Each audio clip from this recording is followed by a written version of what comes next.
pergantian wakil presiden kepada MPR. Pemakzulan Gibran, antara ambisi politik dan ancaman terhadap demokrasi. Di tengah pusaran politik nasional yang belum reda dari pusaka polemik lawas tentang keaslian ijazah Presiden Joko Widodo, kini muncul lagi gelombang baru yang menyeret sang putra, Gibran Rakabuming Raka, Wakil Presiden aktif Republik Indonesia. Seolah tak puas menggoyang tiang utama di istana, pihak-pihak tertentu kini mulai mengincar pilar pendukungnya. Serangan politik seperti tak mengenal lelah, dan babak baru yang terbuka ini memperlihatkan bahwa medan pertarungan kekuasaan belum juga selesai. Meskipun kontestasi pemilu telah usai dan pemerintahan baru tengah bersiap menjalankan roda kepemimpinan. Isu pemakzulan terhadap Gibran bukan barang baru. Sempat mencuat beberapa waktu lalu dalam nada bisik-bisik forum-forum informal, lalu tenggelam dalam riuh rendah isu ijazah Jokowi, kini narasi itu kembali menggema lebih nyaring. Hari ini, publik dikejutkan dengan kemunculan Forum Purnawirawan Prajurit. Sebuah kelompok yang mengatasnamakan diri sebagai bagian dari Barisan Moral Bangsa, yang secara resmi menyambangi Wakil Presiden ke-6 RI, Jenderal Purnawirawan Tri Sutrisno. Kedatangan itu bukan kunjungan silaturahmi biasa. Mereka datang membawa sesuatu yang mereka klaim sebagai dokumen, bukti, dan argumentasi hukum untuk memakzulkan Gibran dari jabatannya sebagai Wakil Presiden. Siapa sebenarnya forum ini? Apa legalitasnya? Atas dasar konstitusi yang mana mereka merasa berwenang menyusun berkas-berkas pemakzulan terhadap seorang wakil presiden yang sah dipilih lewat proses pemilu yang telah dikawal seluruh instrumen negara? Pertanyaan-pertanyaan ini belum mendapat jawaban gamblang, namun jejaknya sudah membuat riak di perairan politik nasional. Jika ditelusuri ke belakang, narasi pemakzulan Gibran dimulai tak lama setelah Mahkamah Konstitusi mengeluarkan putusan kontroversial yang membuka jalan bagi Wali Kota Solo saat itu untuk maju sebagai cawapres mendampingi Prabowo Subianto. Putusan tersebut menuai pro dan kontra luas. Mahkamah Konstitusi, yang saat itu diketuai oleh Anwar Usman, yang juga merupakan paman Gibran, dinyatakan melanggar etik berat oleh Majelis Kehormatan MK. Putusan itu menjadi bara dalam sekam yang terus menyala dalam hati sebagian kalangan yang merasa proses konstitusional telah dimainkan. Namun, harus diakui, dalam sistem demokrasi, legitimasi tertinggi bukan hanya berasal dari proses hukum formal, tapi dari hasil pemilu langsung. Dan dalam hal ini, pasangan Prabowo Gibran memenangi kontestasi dengan angka yang meyakinkan. Pemilu adalah mahkota demokrasi, dan hasilnya adalah mandat rakyat. Namun, mandat rakyat seringkali tidak cukup bagi mereka yang tidak puas dengan hasilnya. Maka dimulailah serangkaian upaya delegitimasi, mulai dari mempertanyakan etika, moralitas, hingga sekarang mencoba membingkai narasi pemakzulan. Apalagi jika mereka mampu menjawab serangan itu bukan dengan retorika, tapi dengan kerja nyata. Dalam hal ini, Gibran memiliki peluang emas. Jika ia bisa membuktikan diri sebagai wakil presiden yang mampu bekerja efektif, peka terhadap kebutuhan rakyat, dan tak terpancing oleh serangan-serangan pribadi, maka ia bukan hanya akan selamat dari pemakzulan, tapi justru memperkuat legitimasinya di mata publik. Bahkan bukan tak mungkin, nama Gibran akan masuk radar sebagai calon presiden masa depan, sebuah hal yang mungkin justru ditakuti oleh mereka yang kini berusaha menjegalnya dari awal. Kembali ke Forum Purnawirawan yang hari ini menemui Tri Sutrisno. Aksi mereka, terlepas dari maksud baik yang mungkin mereka klaim, pada akhirnya akan dinilai dari substansi. Tanpa legalitas, tanpa landasan hukum yang sah, tanpa proses melalui jalur konstitusional, semua itu hanyalah suara-suara nyaring di lorong gelap opini publik. Dan publik Indonesia hari ini sudah jauh lebih cerdas dari yang mereka kira. Mereka bisa membedakan antara kritik yang konstruktif dengan upaya menjatuhkan yang didasari dendam politik. Di tengah hiruk-pikuk ini, Gibran tampak tenang. Tidak ada pernyataan emosional. Tidak ada klarifikasi panjang lebar. Hanya diam dan terus bekerja mendampingi presiden terpilih menjalankan transisi pemerintahan. Ini sikap yang tepat. Sebab dalam politik, kadang yang paling mematikan bukanlah serangan frontal, melainkan ketenangan menghadapi badai. Serangan-serangan terhadap Gibran ini mungkin belum akan berhenti. Akan ada lagi isu-isu lain yang dicoba digulirkan. Mungkin hari ini soal pemakzulan, besok soal nepotisme, lusa soal konflik kepentingan. Tapi satu hal yang pasti, selama ia bisa membuktikan kinerjanya, publik akan tetap memberi dukungan. Dan mereka yang mencoba menjatuhkan lewat jalur non-konstitusional akan kehilangan relevansi sedikit demi sedikit. Akhirnya, yang menentukan bukan suara di forum-forum purnawirawan, bukan pula opini yang viral di media sosial, tapi suara rakyat yang jujur di bilik suara, dan penilaian publik terhadap kinerja nyata pemimpin-pemimpinnya. Jika Gibran mampu bertahan dari ujian awal ini, bukan tidak mungkin badai ini justru akan menjadi pijakan awal menuju kedewasaan politik dan konsolidasi kekuatan yang lebih solid di pemerintahan ke depan.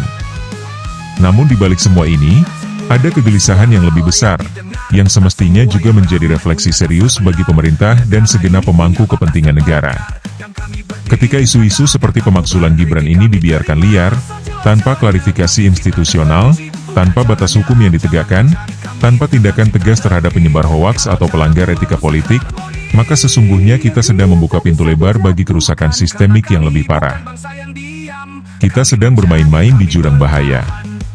Karena dalam negara demokrasi yang sehat, semua kritik dan pengawasan seharusnya berjalan di atas rel yang sah, dengan argumen yang jernih dan data yang dapat diverifikasi. Tapi ketika opini dan manuver liar yang tak berbasis hukum justru diberi panggung, maka yang terjadi bukan demokrasi, melainkan anarki opini. Bukan pengawasan, melainkan fitnah yang dibungkus jargon idealisme. Pemerintah harus hadir. Negara harus bersuara. Karena jika tidak, bukan tidak mungkin isu semacam ini akan menjadi bibit racun yang tumbuh subur di ladang politik kita. Bila tak diberi batas, isu pemakzulan bisa saja menjelma menjadi senjata politik yang digunakan oleh siapapun terhadap siapapun, setiap kali hasil pemilu tidak sesuai dengan selera mereka. Bisa saja, di masa depan, wakil presiden atau presiden manapun yang tak disukai sekelompok elit akan terus-menerus digempur dengan narasi serupa. Meski tanpa landasan hukum, tanpa prosedur, tanpa bukti yang kredibel. Dan bila itu terjadi, maka hancurlah fondasi republik ini. Karena kita akan menjadi negara yang terus diguncang gonjang-ganjing politik tak berkesudahan. Negara di mana pemimpin hasil pemilu sah tidak bisa menjalankan tugasnya dengan tenang karena selalu dibayang-bayangi ancaman pemakzulan yang dibangun atas kebencian, bukan pelanggaran. Di mana setiap pemerintahan baru akan disambut bukan dengan dukungan rakyat, tapi dengan sabotase sistematis dari aktor-aktor politik lama yang tidak siap menerima kekalahan. Inilah titik gentingnya. Pemerintah hari ini harus tegas. Tidak cukup hanya membiarkan publik yang menilai. Negara harus turun tangan. Harus ada instrumen hukum yang digunakan untuk memeriksa dan menindak pihak-pihak yang menyebarkan informasi menyesatkan, yang mengklaim hak konstitusional yang tidak mereka miliki, dan yang mencoba mengobrak-abrik tatanan kenegaraan dengan dalih moralitas tapi tanpa prosedur yang benar. Ini soal pelajaran. Jika para pelaku penyebaran isu-isu liar seperti ini tidak diberi pelajaran hukum yang tegas, maka mereka akan merasa kebal dan akan mengulangi taktik serupa di masa depan. Bahkan akan muncul aktor-aktor baru yang lebih berani, lebih sembrono, karena mereka tahu bahwa negara tidak akan bereaksi.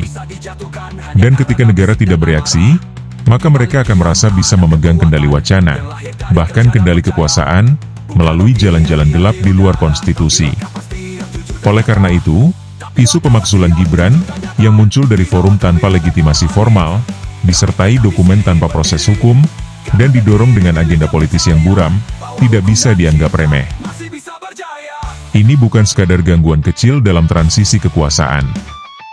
Ini adalah serangan terhadap sistem demokrasi itu sendiri. Jika hari ini isu itu dibiarkan, maka besok akan ada lagi isu lain yang lebih berbahaya. Bukan tidak mungkin akan ada narasi, pemakzulan massal, bahkan pembangkangan terhadap hasil pemilu, atau tekanan kepada DPR dan lembaga hukum untuk tunduk pada desakan politik jalanan. Dan ketika hukum tidak lagi jadi panglima, maka republik ini berada di ambang kehancuran. Indonesia sudah terlalu banyak belajar dari sejarah kelam masa lalu, di mana kekuasaan digulingkan bukan oleh hukum, tetapi oleh desakan tekanan politik dan kekacauan opini. Reformasi 1998 bukan hanya mengganti rezim, tetapi juga meletakkan pondasi sistem hukum yang harus dijaga. Maka jangan sampai, di era sekarang, kita kembali melangkah mundur, Hanya karena pemerintah tidak cukup tegas dalam membendung arus destruktif yang mengatasnamakan moral tapi menabrak tatanan hukum. Gibran mungkin hanya satu figur. Tapi yang sedang diuji hari ini bukan hanya dirinya, melainkan ketahanan institusi negara kita. Apakah kita cukup kuat untuk melindungi pejabat publik yang sah dari serangan tak berdasar? Apakah kita punya cukup keberanian untuk menindak para pelanggar batas hukum dan etika politik? Jika negara tegas hari ini, maka generasi berikutnya akan belajar untuk menghargai konstitusi. Tapi jika negara diam, maka generasi berikutnya akan menganggap bahwa kekuasaan bisa digulingkan dengan hoaks, dengan klaim tak berdasar, dengan opini yang dijejalkan lewat media sosial dan tekanan massa. Saatnya pemerintah bersikap. Saatnya negara menunjukkan bahwa demokrasi kita bukan demokrasi rimba. Dan bahwa siapapun yang ingin menjadi bagian dari perubahan, harus berjalan di jalur yang sah. Sebab tanpa itu, Indonesia bukan hanya kehilangan arah, tapi juga kehilangan martabat sebagai negara hukum.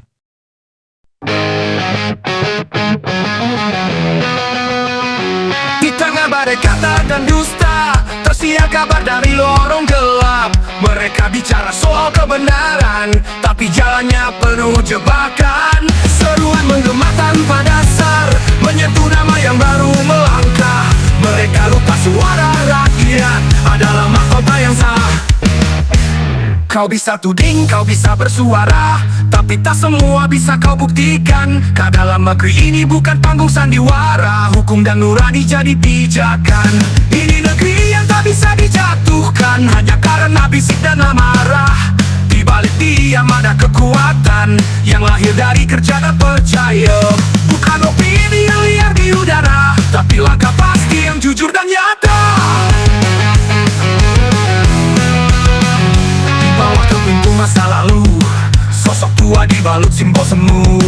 Tapi bukan dia penjaga hukum, hanya bayang masa yang belum relakan waktu. Lihat anak muda itu berdiri, tak gentar meski dipanas sunyi. Dia tahu badai bukan akhir, tapi awal menuju negeri yang teguh berdiri. Kau boleh bicara moral dan etika, tapi jangan lupakan prosedur dan fakta. Karena keadilan bukan alat politik, dan demokrasi bukan panggung retorik. Ini negeri yang tak bisa dijatuhkan dengan dokumen tanpa pijakan, dengan tekanan tanpa pertimbangan. Kami percaya pada konstitusi, bukan janji kosong yang bersembunyi di balik topeng bernama reformasi.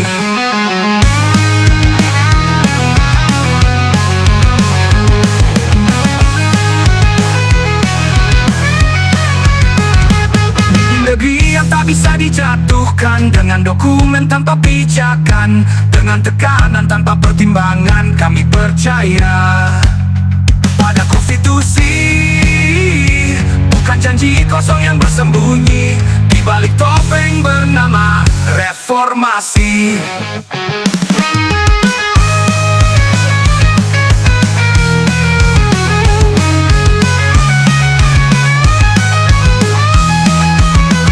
Semua yang bersuara layak didengar, tak semua yang ramai punya dasar benar. Negara ini punya batas dan pagar, yang kami berdiri menjaga agar tak bubar. Kritik kami terima asal jelas jalannya, tapi fitnah dan benci bukan caranya. Jangan ajari kami tentang cinta negeri kalau caramu merusak harmoni. Negeri yang tak bisa dijatuhkan karena kami bukan bangsa yang diam. Kami menjaga, kami bertahan, bukan demi sosok tapi demi masa depan yang lahir dari darah juang. Dan tak gentar hadapi arus yang menyerang.